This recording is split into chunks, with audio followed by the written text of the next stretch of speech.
လို့ဇက်တော်လေးတစ်ပုဒ်ရှိတယ်တတိတယောက်ကအသက်ကြီးမှအိမ်အောင်ကြပတ်စံချမ်းသာအဲ့တော့သားလေးတယောက်မွေးတဲ့အခါကျတော့သူကစဉ်းစားတယ်ငါအသက်ကြီးပြီမကြခင်သေတော့မှာငါသေရင်သေချာပေါ့ငါမိမနောက်အိမ်အောင်ပြုမှာအဲ့ဒါလို့ဆိုရင်ငါသားကတော့ဒုက္ခပဲ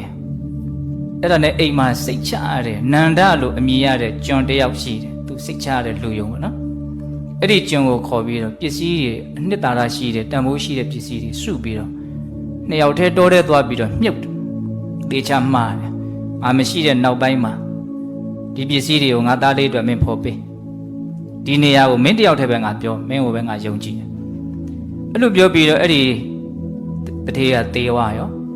တေတော့ဒကမာကြီးကတော့နောက်အိမ်အောင်မပြုတ်ရှာပါဘူးဒါပေမဲ့လို့သူကသိတယ်ဒီကျွန်ကိုယုံလို့မို့လို့ဥစ္စာပစ္စည်းမြုပ်ထားခဲ့တယ်ဆိုတော့သိတဲ့အခါကျတော့သူသားအရွယ်ရောက်လာတဲ့အခါကျတော့မင်းဖေကပစ္စည်းတွေမြုပ်ထားတာရှိတယ်အဲ့ဒါငါလည်းမသိဘူးခုဒီအိမ်မှာခိုင်းနေတယ်နန္ဒဆိုတဲ့တို့ရဲ့လူယုံအဲ့ဒီကျွန်တယောက်ပဲသိအဲ့တော့သွားပြီးတော့မင်းဖော်ကြီးဆိုတော့အဲ့ဒီတော့တဲ့ခေါ်သွားတာပေါ့ကျွန်နဲ့အဲ့ဒီသားနဲ့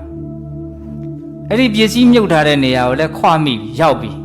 အဲ့ဒီနေရာလေးရောက်ရောအဲ့ဒီကျွန်ကစိတ်ကြီးဝင်သွားတယ်အောက်ကမြုပ်ထားတဲ့ငွေရဲ့ဥစ္စာပစ္စည်းရဲ့အရှိန်ကသူ့ကိုလာဟတ်တယ်အဲ့ဒါနဲ့သူ့သခင်ကိုတထေးသားလေးကိုဗာပြောဆိုဟဲ့ကျွန်မင်းဘာလို့တောင်ဒီနာသွားမသူကပြန်ပြီးတော့ဟိုလူကိုကျွန်လို့ခေါ်တယ်တဲ့အဲ့တော့ဟိုအံ့ဩသွားတယ်ဟာငါ့ကိုဘယ်တော့မှပြန်မပြောရဲခဲ့တဲ့လူသူ့အိမ်မှာခိုင်းနေတဲ့ကျွန်ဘလို့ဖြစ်လဲမသိဘူးအံ့ဩပြီးတော့ဘာမှမတုံ့ပြန်ဘူးအဲ့ဒါနဲ့အဲ့ဒီကောင်လေးကပြန်လာတယ်အိမ်ကိုအဲ့3-4ရက်လောက်နေတော့တခါသွားပြန်တယ်အဲ့ဒီနေရာသွားတာအိမ်ရောက်တော့စောစောကလို့မဟုတ်ဘူးဂျိုဂျိုးနေတာပဲ3-4ရက်နေလောက်ပြန်သွားတဲ့ခါကျအဲ့ဒီနေရာလဲရက်မိရော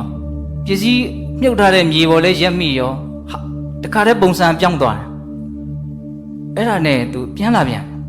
3-4 ကာလအဲ့လိုဖြစ်တော့ဒါဘာလဲမသိဘူးအဲ့ဒါနဲ့သူ့ဖေရဲ့ငယ်တငယ်ချင်း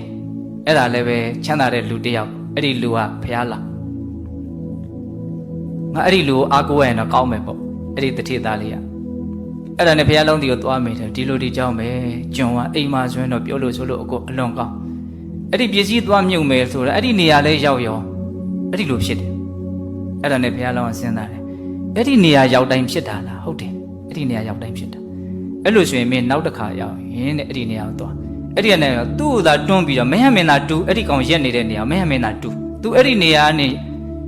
ရွေ့သွားတာနဲ့သူ့စိတ်ကပြောင်းသွားလိမ့်မယ်